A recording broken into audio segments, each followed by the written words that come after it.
Ako yung tipo ng tao na hangga't may paraan na naiisip ako ay gagawin ko. Bukod kasi sa ayoko makampante sa isang bagay ay hindi ako sumusuko. Hi guys, ako si Bok, lumaking mahirap pero mataas ang pangarap. So nakaisip na naman nga ako ng panibagong ininegosyo. Pero hindi ibig sabihin na ililet go ko na ang pagtitinda ng mga pizza at pasta.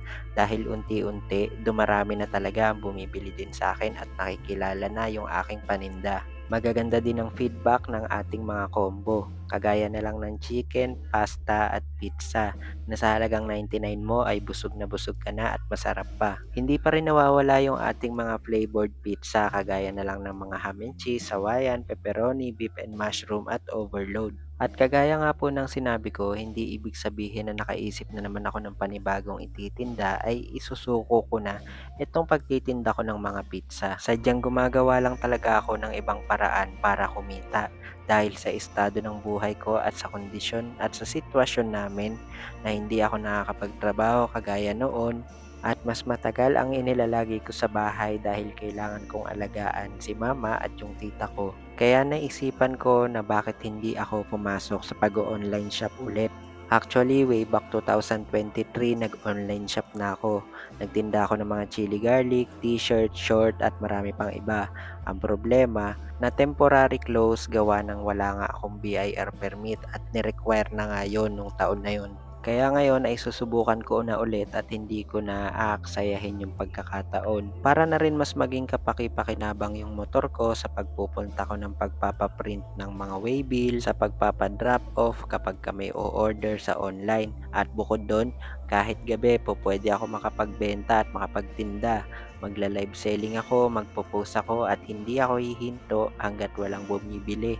Nababasa ko naman yung mga suggestion nyo na bakit hindi na lang ako mag-focus sa pagpipitsa. Pero kung gagawin ko yun, baka hindi ako mag-grow. Kailangan ay mag-explore ako. Lalo sa panahon ngayon na in demand na ang technology, kailangan magamit natin yung mga teknolohiya na mayroon tayo kahit sa pagnenegosyo. Madali kasi sabihin ng iba na masyado kang pabago-bago ng desisyon, samantalang hindi nyo naman po naranasan yung sitwasyon. Hindi rin naman ako susubok ng iba kung okay naman din yung mga naumpisahan. Pero kagaya nga ng sabi ko, hindi ibig sabihin na sumusubok ako ng panibago ay isusuko ko na yung kasulukuyang ginagawa ko. Basta masaya ako na na-explore ko itong ginagawa ko ngayon at mas namomotivate ako na mas magsipag palalo para talagang maabot ko yung mga pangarap ko. Pangarap na hindi lang para sa sarili ko, kundi pangarap para sa lahat ng mga taong sumuporta, nagmahal, tumulong at talagang hindi ako kinalimutan. Hindi ako iniwanan sa oras ng pangangailangan at kapag umasenso na ako, makakabawi rin ako sa lahat ng mga taong ito. Kaya kada pagmulat ng mata ko sa umaga, pinapasalamatan ko kagad si Lord dahil ginising niya ako. May bagong pag-asa para harapin ang mga problema at bagong pag-asa para mabago yung takbo ng ating buhay. O paano guys, hanggang dito na lang itong video na to. Salamat po.